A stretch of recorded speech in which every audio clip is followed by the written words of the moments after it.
انوار باندھے ہوئے میں درودوں کی دستار باندھے ہوئے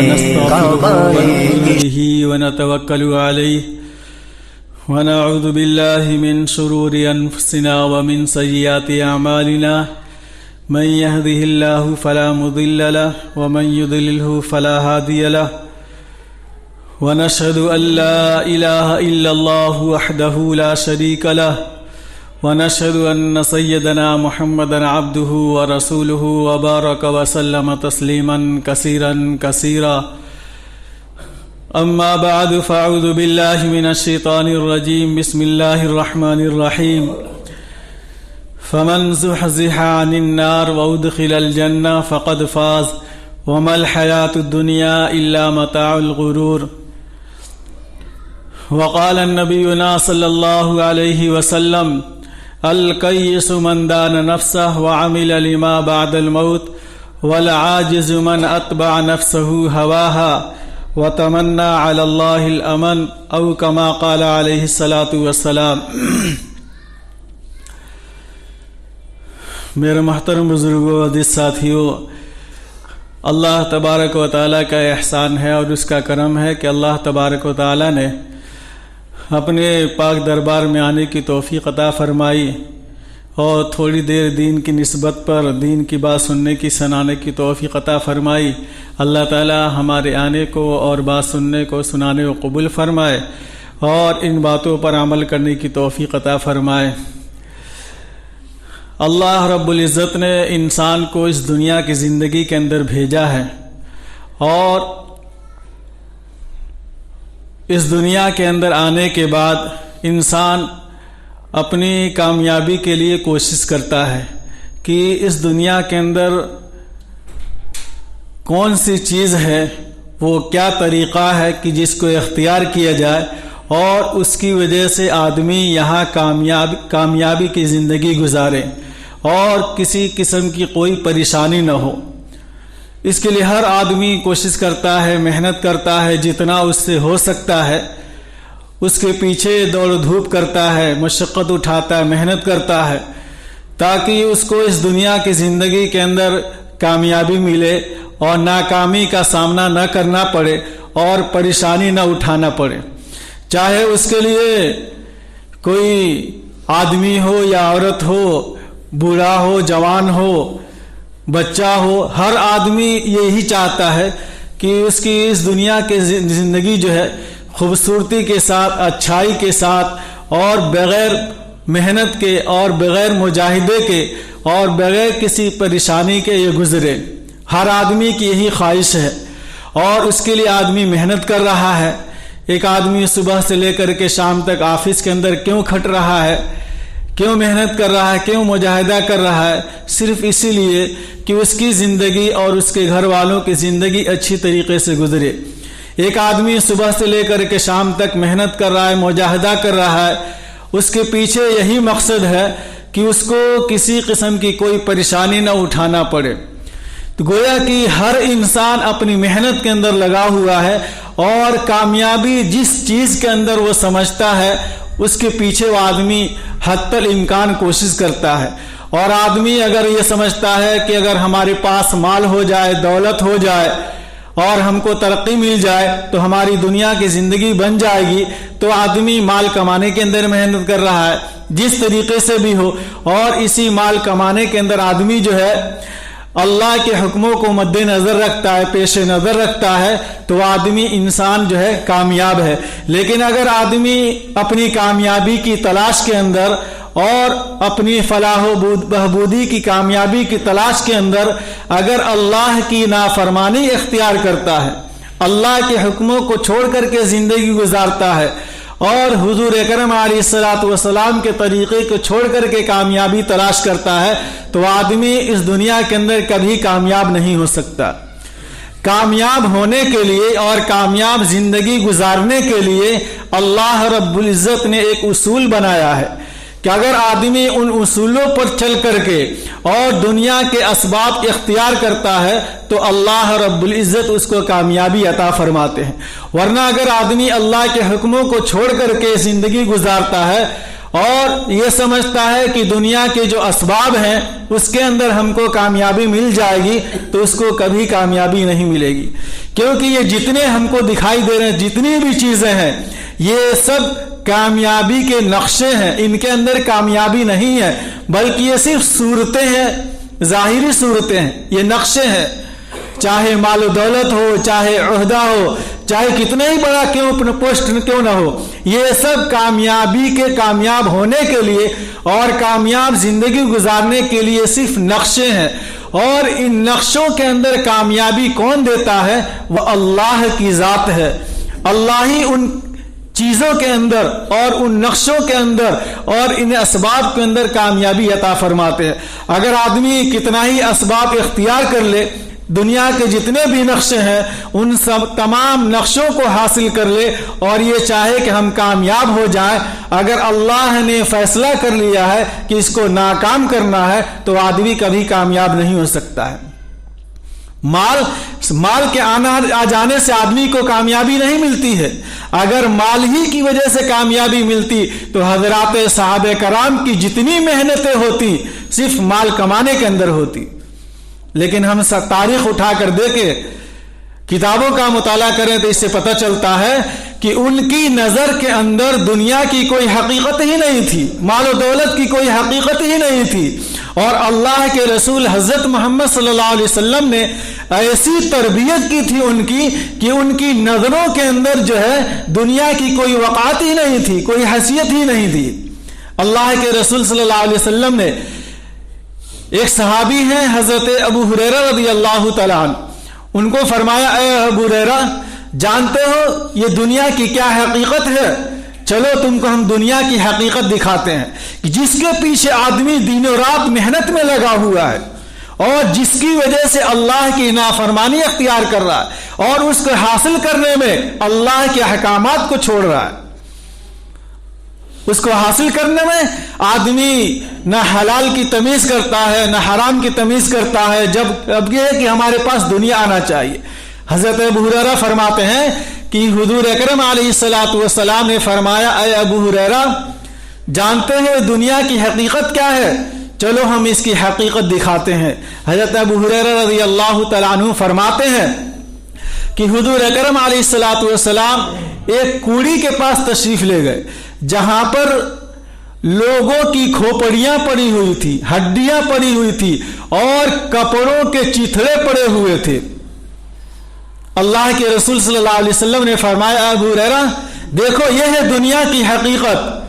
یہ وہ کھوپڑیاں ہیں جن کے اندر دماغ, آدمی کا دماغ جو ہے مال کمانے کے, مال اللہ کی نافرمانی کر کے مال کمانے کی سوچتا تھا اور ہر وقت دنیا کی فکر میں لگا ہوا تھا. لیکن آج دیکھو اس کی حقیقت یہ ہے کہ اس کو کوئی پوچھنے والا نہیں, کوڑی کے اوپر پڑا ہوا ہے. اور یہ جتنی ہڈیاں دکھائی دے رہے ہیں ان کی عمدہ سواریوں کی ہڈیاں ہیں جو جس کے اوپر سوار ہو کر کے زینت کے لیے اور فخر کے طور پر نکلا کرتے تھے. لیکن دیکھو آج ان کی حقیقت یہ ہے کہ ان کو کوئی پوچھنے والا نہیں ہے, آج کوڑے دان میں پڑے ہوئے ہیں. اور فرمایا اللہ کے رسول صلی اللہ علیہ وسلم نے, اے ابو ہریرہ دیکھو یہ وہ کپڑے ہیں, یہ وہ کپڑوں کے چیتھڑے ہیں جن کو آدمی فخر کے طور پر پہنا کرتا تھا.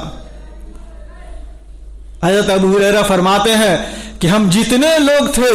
سب کے آنکھوں سے آنسو جاری ہو گئے کہ آدمی اتنی محنت کر رہا ہے, اتنا مجاہدہ کر رہا ہے دنیا کی کامیابی کے لیے, لیکن جس چیز کے اندر اللہ تعالیٰ نے کامیابی رکھی ہے اس کو چھوڑ کر کے زندگی گزار رہا ہے. اللہ تبارک و تعالیٰ نے قرآن پاک میں فرمایا, فَمَنْ زُحْزِحَ عَنِ النَّارِ وَأُدْخِلَ الْجَنَّةَ فَقَدْ فَازَ. کہ اصل کامیابی کیا ہے؟ اصل کامیابی یہ ہے کہ دنیا کی زندگی کے اندر اللہ کی اطاعت کے ساتھ زندگی گزارا جائے, اللہ کی بندگی کے ساتھ زندگی گزارا جائے اور حضور اکرم علیہ الصلوۃ والسلام کے تعلیمات کے مطابق زندگی گزارا جائے، یہ ہے آدمی کی کامیابی۔ اور یہ اس وقت کامیابی کا پتہ چلے گا جب جنت کے اندر آدمی کا داخلہ ہو جائے گا، جب میدان محشر کے اندر اس کا نام اعمال داہنے ہاتھ کے اندر دیا جائے گا، تو اس وقت آدمی کو پتہ چلے گا کہ ہاں اصل یہ کامیابی ہے۔ اللہ تعالیٰ نے فرمایا فمن زحزح عن النار، کہ جس آدمی کو جہنم سے بچا کر کے جنت میں داخل کر دیا گیا وہ کامیاب ہے۔ کامیابی یہ نہیں ہے کہ اس کے پاس کوئی عہدہ آ جائے، کوئی ڈگری آ جائے، مال و دولت کے انبار لگ جائیں، یہ کامیابی نہیں ہے، بلکہ اصل کامیابی یہ ہے کہ اللہ کا محبوب بن کر کے زندگی آدمی گزارے، اللہ جس کو اپنا بنا لے اور وہ اللہ کو اپنا بنا لے، اللہ جس سے راضی ہو جائے اور وہ اللہ سے راضی ہو جائے، یہ ہے اصل کامیابی، اور اس کے لیے آدمی کو محنت کرنا چاہیے۔ اللہ تعالیٰ نے فرمایا وَمَا الْحَيَاةُ الدُّنْيَا إِلَّا مَتَاعُ الْغُرُورِ، یہ دنیا کی زندگی کیا ہے جس کے لیے آدمی اتنی محنت کر رہا ہے، اتنا مجاہدہ کر رہا ہے اور اس کے لیے اپنے خالق کو ناراض کر کے زندگی گزار رہا ہے، یہ کیا ہے؟ دھوکے کا گھر ہے، یہ اصل زندگی نہیں ہے، بلکہ یہ تو صرف ایک ٹھہرنے کے لیے جگہ ہے۔ جس طریقے سے آدمی سفر کرتا ہے، سفر کرتے کرتے کہیں تھوڑی دیر کے لیے رک گیا، کسی درخت کے سائے کے اندر تھوڑی دیر رک گیا، پھر وہاں جب وقت ختم ہو گیا وہاں سے آگے چل دیا، تو فرمایا دنیا کی ہی مثال ہے، یہ انسان سفر کرتا ہوا آ رہا ہے، ہم سب سفر کے اندر ہیں، جب ہمارا وقت پورا ہو جائے گا، جتنے دن کے لیے یہاں آئے ہیں، جب وقت پورا ہو جائے گا تو اس دنیا کو چھوڑ کر کے چلے جانا ہے۔ اس لیے فرمایا کہ جس طریقے سے آدمی کو اگر دوسری جگہ منتقل ہونا ہو، کسی دوسری جگہ جانا ہو، ایک جگہ آدمی پہلا رہا کرتا تھا اور اس کے بعد وہ اپنا ٹھکانہ دوسری جگہ بنانا چاہتا ہے، تو جہاں پہلے رہتا ہے وہاں کی ہر چیز کو فروخت کر کے، ہر چیز کو وہاں سے لے کر کے منتقل ہو جاتا ہے دوسری جگہ، کوئی چیز وہاں چھوڑتا نہیں ہے، مال و دولت ہو، کھیت ہو، جائیداد ہو، سب کچھ بیچ باچ کر کے چھوڑ کر کے وہ چلا جاتا ہے۔ ایسے ہی نہیں چھوڑ کے جاتا بلکہ بیچ کر کے جو اس کا رقم ملتا ہے وہ لے کے چلا جاتا ہے، یہ نہیں چھوڑتا ہے کہ چلو دوسرے کے لیے ہم دے دیتے ہیں، یہاں جو رہیں گے وہ زندگی بسر کریں گے، نہیں، بلکہ ایک شہر سے آدمی دوسرے شہر میں منتقل ہو رہا ہے تو سب سامان لے کر کے، تو فرمایا اسی طریقے سے یہ انسان ایک نہ ایک دن منتقل ہونے والا ہے۔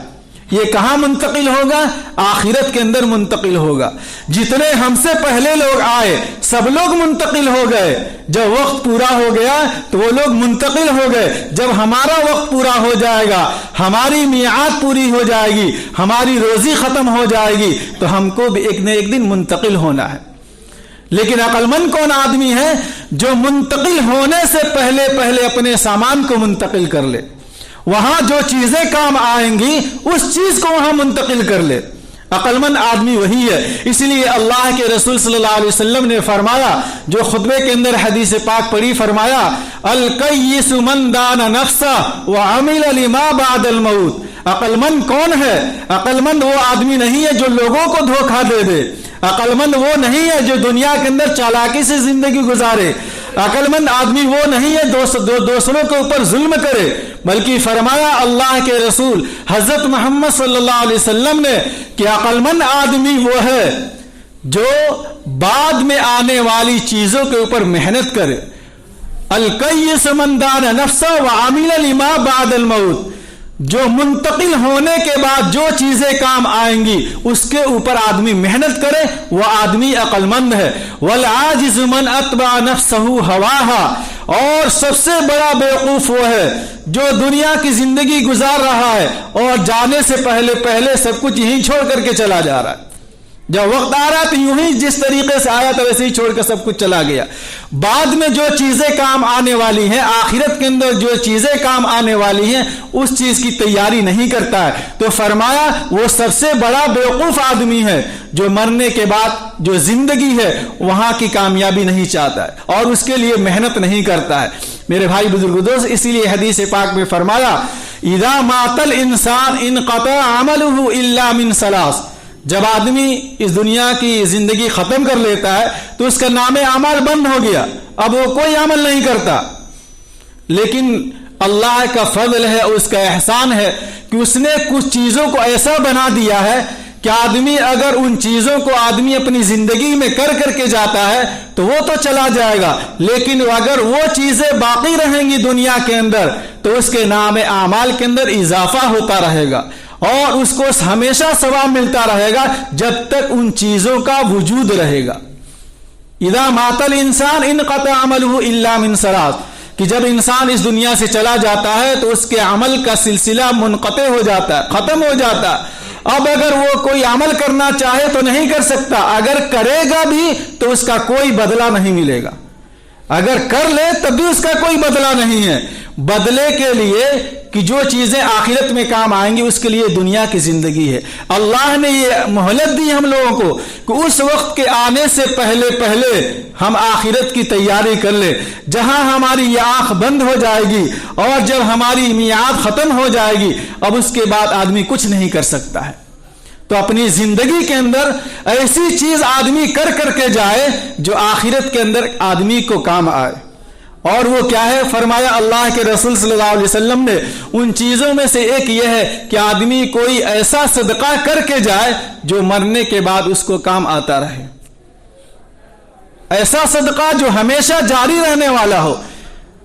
اللہ کے رسول صلی اللہ علیہ وسلم نے مثال دے کر فرمایا کہ آدمی کوئی رفاہ عام کا کام کر جائے، کوئی کنواں کھدوا دے، کوئی مسجد یا مدرسہ بنوا دے، کہ جب تک وہ مسجد اور مدرسہ باقی رہے گا جب تک اس کے اندر نمازیں ہوتی رہیں گی اور جب تک ان مدارس کے اندر پڑھائی ہوتا رہے گا، لوگ پڑھنے والے رہیں گے تو اس کو مرنے کے بعد بھی اس کا ثواب ملتا رہے گا۔ میرے بھائی بزرگو دوستو، یہ دنیا کی زندگی ہے، جتنا مال و دولت ہے، جتنا یہ عہدہ ہے، سب کچھ یہیں رہ جائے گا، کوئی چیزیں ساتھ نہیں جائیں گی۔ لیکن ہاں اپنی زندگی میں اگر ہم آگے بھیج دیں، ایسا کام کر جائیں جو آخرت کے اندر کام آ جائے تو وہی آدمی عقل مند ہے۔ ابھی وقت ہے، اللہ نے مہلت دی ہے، جو کچھ کرنا چاہتے ہیں کر لیں، ورنہ آخرت میں آدمی خون کے آنسو روئے گا، لیکن وہاں رونے سے کوئی فائدہ نہیں ہے، کیونکہ یہ اللہ نے موقع دیا ہے۔ ایسا نہیں ہے کہ آپ کے پاس کوئی موقع نہیں ہے خرچ کرنے کا یا مال لگانے کا یا کوئی کام کرنے کا، نہیں، اللہ نے موقع دیا ہے، آپ کے پاس ہاتھ پیر ہیں، آپ کے پاس مال و دولت ہے، سب کچھ ہے۔ اب اگر آپ کرنا چاہیں تو کر سکتے ہیں، لیکن ایک دن ایسا آئے گا کہ آپ کچھ نہیں کر سکتے، اور وہاں پر مال دے کر کے اور دولت دے کر کے آدمی چھٹکارا حاصل کرنا چاہے تو نہیں کر سکتا۔ اللہ نے قرآن پاک میں فرمایا کہ اگر پوری دنیا بھر کر کے آدمی سونا دے دے اور یہ چاہے کہ ہم جہنم سے بچ جائیں تو وہ نہیں بچ سکتا ہے۔ ابھی موقع ہے، اللہ نے یہ موقع دیا ہے کہ آدمی کس طریقے سے کامیاب، ڈھیل دیا ہے کہ اب بھی ہم کیا ہے ایسی چیز اختیار کریں جو آخرت کے اندر ہم کو کام آئے۔ میرے بھائی بزرگوں، تو بہت دنوں سے اعلان کیا جا رہا ہے اور آپ لوگ دیکھ بھی رہے ہیں کہ اس مسجد کے اندر کام لگا ہوا ہے اور کام ہو رہا ہے، لیکن پھر بھی ہم کیا ہے پیسے دینے کے لیے تیار نہیں ہے، اور بعض حضرات ایسے بھی ہیں جو نام لکھوا لے کہ آج تک ابھی بھی ایک پیسہ نہیں دیے ہیں۔ آخر کب دیں گے؟ جب یہ مسجد بالکل بن کے تیار ہو جائے گی تب پیسہ دیں گے۔ اس لیے میرے بھائی بزرگوں دوستو، جتنا زیادہ سے زیادہ ہو سکے، جتنا آپ کے پاس اللہ نے دیا ہے اس میں سے کچھ حصہ تو اللہ کے راستے میں دے دیجیے۔ یہ کیونکہ یہ سب چیزیں اللہ ہی کی ہیں، اللہ نے دیا ہم کو اس سے فائدہ اٹھانے کے لیے۔ ہم جتنا اللہ کے راستے میں خرچہ کریں گے اللہ اتنا ہم کو نوازتا چلا جائے گا۔ جو یاد رکھیے، جو آدمی بچا کر کے رکھتا ہے اور گن کر کے رکھتا ہے اللہ اس کو گن کر دیتے ہیں، اور جو اللہ کے راستے میں بے انتہا خرچ کرتا ہے اللہ اس کو بے انتہا عطا فرماتے ہیں۔ حضرت حضور اکرم علیہ الصلوۃ والسلام نے فرمایا، اے عائشہ، جب تم اللہ کے راستے میں دو تو گن کے مت دو، ورنہ تم کو بھی اللہ تعالیٰ گن کر کے دیں گے۔ اس لیے اللہ کے راستے میں بے انتہا دینا چاہیے۔ اور ایک حدیث میں اللہ کے رسول حضرت محمد صلی اللہ علیہ وسلم نے فرمایا، روزانہ جب سورج نکلتا ہے تو دو فرشتے اس سورج کے ساتھ نکلتے ہیں، ایک اعلان کرتا ہے، اے اللہ، جو آپ کے راستے میں خرچ کرنے والے ہیں اس کو بہترین بدلہ عطا فرما اور اس کو زیادہ عطا فرما۔ اور دوسرا فرشتہ کہتا ہے اے اللہ جو لوگ روک کر کے رکھتے ہیں، جو آپ کے راستے میں خرچ نہیں کرتے ہیں، جو کنجوسی کرتے ہیں، اے اللہ اس کے مال کو تباہ و برباد کر دے۔ یہ کون دعا دے رہا ہے؟ فرشتے دعا دے رہے ہیں۔ اس لیے میرے بھائی بزرگو دوستو، اگر ہم چاہتے ہیں کہ ہماری دنیا بھی بن جائے اور آخرت بھی بن جائے، اس کے لیے اللہ کے راستے میں خوب دل کھول کر کے خرچ کرنا چاہیے۔ اور اگر ہم اللہ کے گھر کو بنائیں گے تو اللہ رب العزت ہمارا گھر جنت کے اندر بنائے گا۔ ہم چاہتے ہیں نا کہ ہمارا گھر جنت کے اندر بنے، ہم چاہتے ہیں نا کہ اللہ تعالی ہم کو جنت میں داخل کرے۔ جب ہمارا گھر جنت میں بن جائے گا تو بالکل ہم جنت میں جانے والے بن جائیں گے۔ اسی لیے اللہ کے رسول حضرت محمد صلی اللہ علیہ وسلم نے فرمایا من بنا مسجدا للہ، کہ جو آدمی اللہ کے لیے مسجد بناتا ہے، بن اللہ بیتن فی الجنہ، اللہ اس کے لیے جنت میں ایک محل بنا دیتے ہیں، ایک محل تعمیر کیا جاتا ہے۔ اگر ہم ایک اینٹ بھی اللہ کے راستے میں لگائیں گے، اللہ کے گھر کے اندر لگائیں گے، اگر ایک بوری سیمنٹ بھی دے دیں گے تب بھی ہمارا حصہ مسجد بنانے کے اندر ہو جائے گا۔ ضروری ہے کہ پوری مسجد تعمیر کی جائے، بلکہ اس کے اندر آدمی اگر 1 روپیہ بھی دے دیتا ہے، ایک حصہ کچھ بھی حصہ لے لیتا ہے، اللہ اس کے بدلے میں اس کے لیے جنت میں گھر بناتے ہیں۔ اس لیے میرے بھائی بزرگو دوستو، جتنا زیادہ سے زیادہ ہو سکے ابھی ہم کیا ہے اللہ کے راستے میں دے دے، ورنہ ایک وقت آئے گا کہ آدمی اپنا پیسہ لے کر کے گھومے گا کہ کوئی اللہ کے لیے لے لے کوئی، لیکن کوئی لینے والا نہیں ملے گا۔ ایک ایسا زمانہ آئے گا کہ لوگ اپنے صدقات عطیات کو لے کر کے گھر گھر گھومیں گے لیکن کوئی لینے والا نہیں ملے گا۔ لیکن اللہ نے ابھی موقع دیا، ہم جتنا اللہ کے راستے میں خرچ کرنا چاہتے ہیں خرچ کر لیں۔ اس لیے میرے بھائی بزرگو دوستو، اس مسجد کے اندر زیادہ سے زیادہ حصہ لیں، اور بہت دنوں سے یہ بھی اعلان